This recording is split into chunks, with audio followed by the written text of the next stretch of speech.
for Abhyasis, if you could give an introduction, a short introduction to this nearly 20-hour DVD that we have recorded.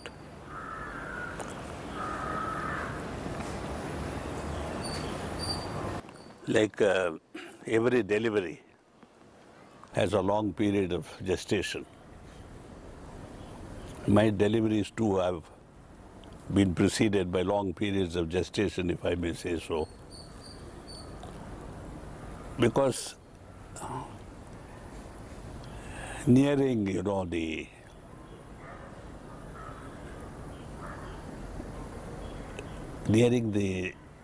I won't say the end, but nearing the end of my faculties to convey what I have learned from my master, from my own experiences, meager as they may have been. I was desirous of leaving something for others to learn from. And even though I have spoken over the last 25 years,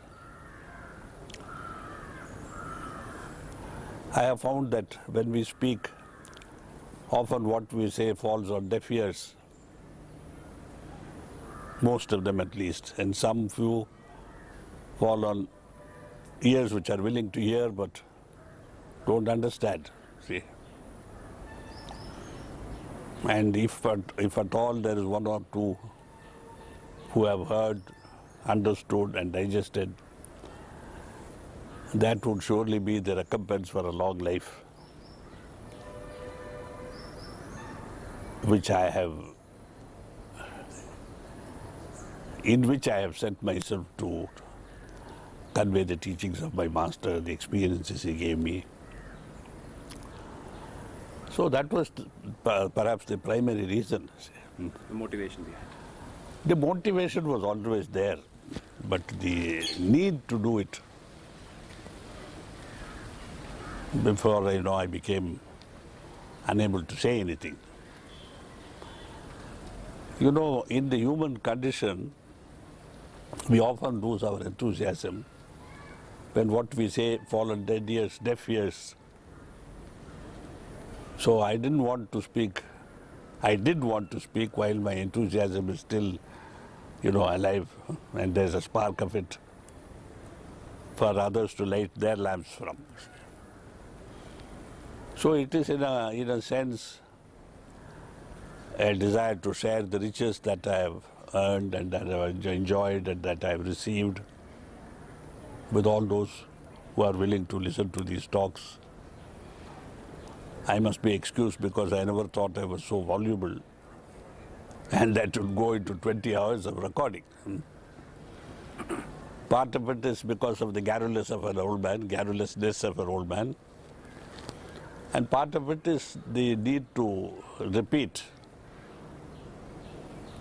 because most of you would have read in the messages of my master, published in Whispers, Babuji speaks again and again of the need to repeat. He admonishes the person who received the messages, who I presume said, "You are repeating yourself," to Babuji Maharaj. He said, good things need to be repeated. What he left unsaid was what he said to me many years back in Shahjahanpur. You see a picture of that here. When he said bad things should never be repeated. Now human life, human purposefulness, human endeavor is all apparently, bent upon repeating that which must not be repeated and forgetting that which must be repeated again and again.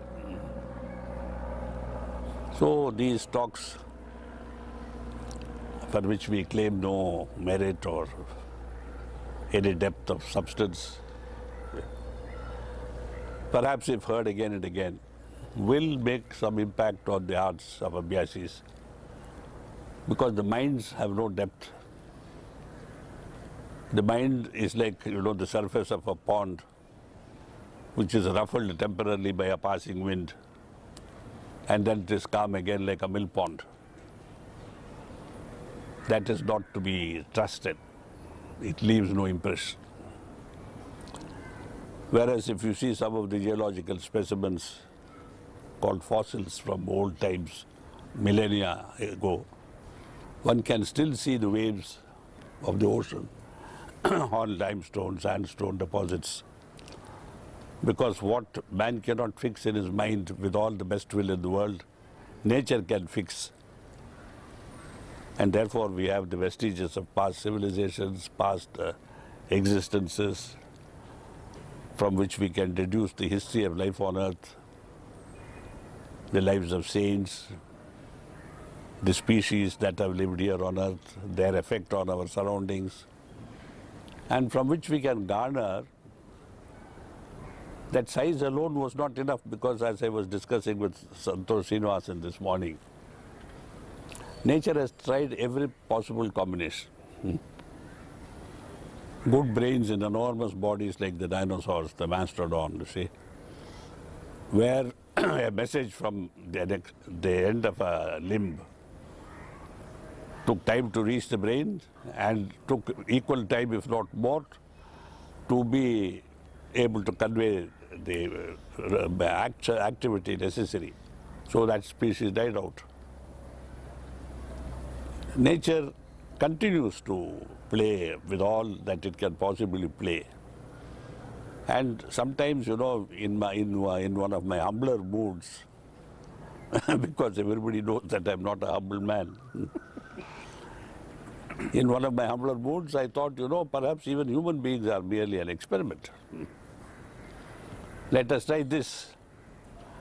And because we think it is the last of a series of experiments, we make the mistake of thinking that we are at the cutting edge of that evolution, and that the human is all. From that arises our arrogance, our pride in being merely human beings, because unless the human being shows the potential that is entrapped within him, or should I say encapsulated within him, and brings it out in his actions, in his thoughts, in such a way that the past has no more any existence for him and the future is all, perhaps there will be another experiment with a modified form of a human being, or a better improved form of a human being. And who knows, but we may all be there too. To watch that happen. No, to watch that happen, not knowing that we were part of it in an earlier scenario. So Babuji says, up till now we are the highest. There is no doubt about that. But we cannot be sure that we are at the top of the class always. So he says, endeavor to be at the cutting edge always, you know. And however long the spear may extend, you are the tip of the spear. Or to put it in another way, like Einstein, the great scientist, used to imagine, if you are sitting in the front of a light wave, what would you see? What would you be? So ours is a spiritual endeavor with the same purpose that Einstein imagines. His was related to the intellect, the magnificence of which was known even in his time or even before that, as we see in the lives of people, you know, giants like Leonardo da Vinci, Einstein himself, and greater minds which have not been named specifically in our Indian Vedas, in the lives of saints. The thrust being eternally the same, the conquest of the self. Because the self is what impedes our progress. When the self refers to this corporeal self, forgetting that the self, the true self, the self of which the Vedas and the Upanishads speak, is the inner self, the Atman, the soul, you know, awaiting liberation from an entrapment, who knows when it began. But that urge to get oneself released from that entrapment in any condition, whether it was an animal condition, insect condition, reptile condition, and now a human condition.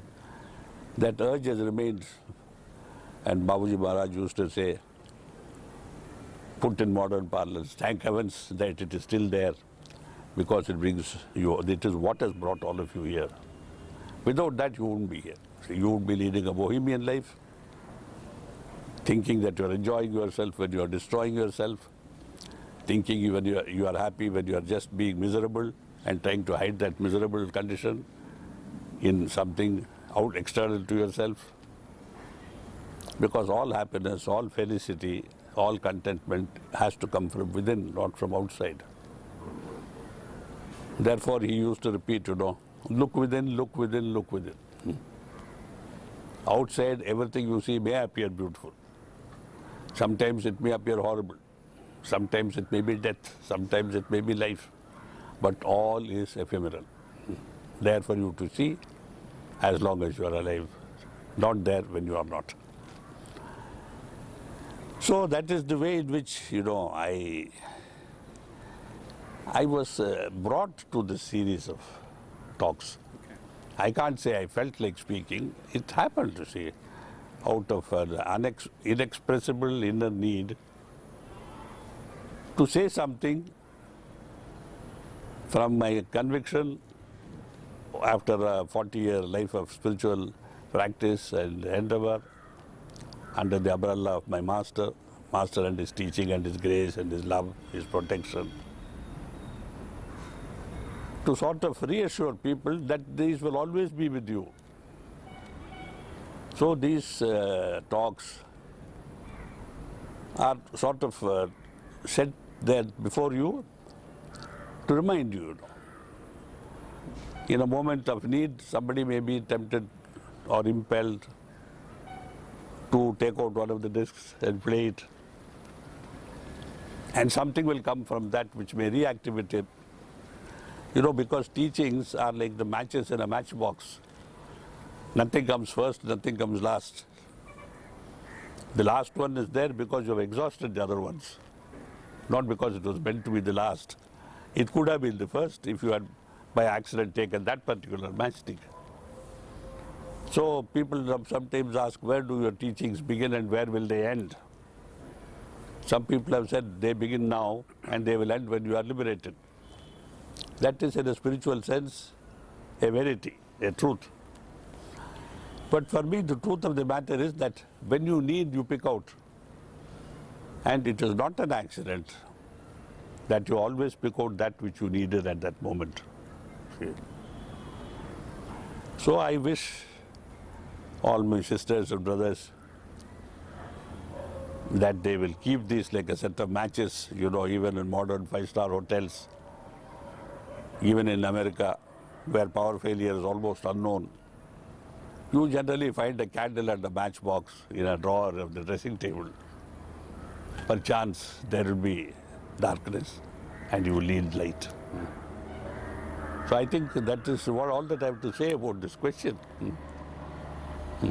When people do various things and they come into Sahajman, often people think that just doing the sadhana, just doing the practice is enough. What is it that you feel that they need more than sadhana, that they can derive from works like this? The answer can only be, and I want to emphasize, there's only one answer possible, that in all these endeavors, the time they put in, they leave the heart behind at home. They don't have the heart with them in Sahajman. Because the human heart, is always divided. Not because the heart is divisible. The heart can never be divided. But we compartmentalize it. This for the family, this for friends, this for my job, and so on, you see. And therefore, as my master used to say again and again, therefore we are not happy, we are not content, and we are never really successful in dealing with life, because we are but giving a portion of our heart to anything we do. They are sort of peremptory activities, forced activities in which we don't want to involve ourselves, So he said, whatever you are doing, put your heart into it at that moment, full heart. So we don't say, you know, put your full heart only in Sahajbang. If you put your heart, for instance, in your studies when you are young, it ensures a better future than if you don't. Because I know people who have been at the top of their class who in their life came to nothing. I know mediocre students who are at the top of their professions. So it is a question of attention that we have to, not what position we ascribe to each activity. This is more important than this. That is false. It's like choosing one matchstick because this is the one I need. And you're out in the open and you need to light a candle and the wind blows it out before you can even, Right. Yes. And there goes your best match. And that brings a despondency in you. You say, I've lost my best match. You know, I once read a story about a man in a desert somewhere in the US. And he lost his way. And he was struggling, to keep alive until he could get some water to drink. When he saw one single strand of wire stretched across the sea. And he knew it was the telegraph of those days passing through the desert. He also knew that every 20 miles there was a telegraph post where there were riders waiting to repair if the wire was cut. No, he couldn't decide whether to walk to his right or to his left, because he may be just next to the post on the left and have to walk 20 miles to the right. So he got the brilliant idea of cutting that wire with his gun, one shot. He had 3 bullets. He fired one, it missed. Because he was so thirsty, his eyes were, not able to perceive properly. He saw 2 wires, 3 wires dancing before him. He took a little rest, shook his head a little, wiped the tears from his eyes, took a second shot, it missed. He had just 1 shot left. And he was afraid to use it, It's like a man in a desert with the wind blowing and 1 candle and a single matchstick. If I am not able to light my candle with this matchstick, I will die here, But after a 20-minute wait, agonizing wait for himself, he shot and he snapped the wire and he fainted. Next he found himself in a hospital. See? So often we wait till we come to the last matchstick or the last bullet or the last moment of life. That's why in the Indian Vedic tradition they say, name your children after the gods and goddesses. Because at the last moment, you call your son, Krishna, Govinda, Madhva, whatever, and God will come. It's a desperate hope. But a hope to take you beyond despair. Because at that moment, that is what we need. It's hope that we need, not faith or belief. Hope. So these talks of mine, however mundane, however featureless, they lack the, the charisma of Babuji Maharaj, his presence. But yet the teaching, is what matters. Like whether a matchbox is one of the Indian ones made of, paper and stuff, or it's one of those nice matchstick folders you get in 5-star hotels. The matchstick, that which has to burn, is but phosphorus and stuff like that, pungent, poisonous. Yet that is what can strike the light when you most need it. Because when you have torches, like you see in some of these movies, torches here, torches here, torches here, torches here, and they seem to burn almost eternally. You don't need matchsticks. The matchstick is the only thing that can give you light where no light is possible. See? And therefore we hold dearly on to matchsticks even in this modern age. That is why, as I said, you find even in the best hotels, in the best cities, in the best countries of this world, that humble candle and 1 matchstick, even today, it is a buffer between you and the ultimate darkness when all else fails. It's a very nice explanation. How the teaching can prevent you from going to... Yes. So anything else, if you want to ask, I may try to answer. In your moments of despair, in your moments where you feel very low, either now or maybe during your Abhyasi days, pre-master days, what was it inside Sahaj Marg that inspired you to continue? You see, in the beginning, the deterrent is our imagined difficulty over the path of spiritual life. We are conditioned by so many stories of mendicants, of saints, of those who run away from life. The horrors they face, the snakes in the jungle, the tigers, the lions, having to live without water. That goes to leave some confidence that yes, I may sit in meditation and like the young Prahlad, a lion may brush past me. But because I am so deep in this consciousness of my inner self, that brushing has no impact on me. The lion does not devour me because it sees no resistance in me, no reaction. I am like a rock. That sort of life comes. The third stage comes to longing to reach the end. For how long will I walk this path?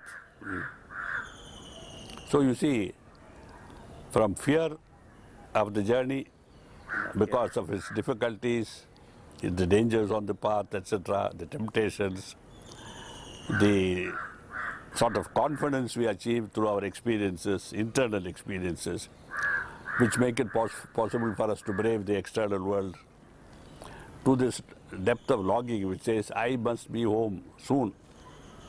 It is like the impatience of a traveler, When you leave Madras Central to go to Delhi, you are happy. You are talking with others, making friends, exchanging food, By the time you are in Nellore, you have exhausted those resources, you lie down with a novel. Then sleep overtakes you, one night is gone, next morning you are there at Ramagundam, and you say, one night gone. Then you remember there's yet a whole day and a whole night in front of you.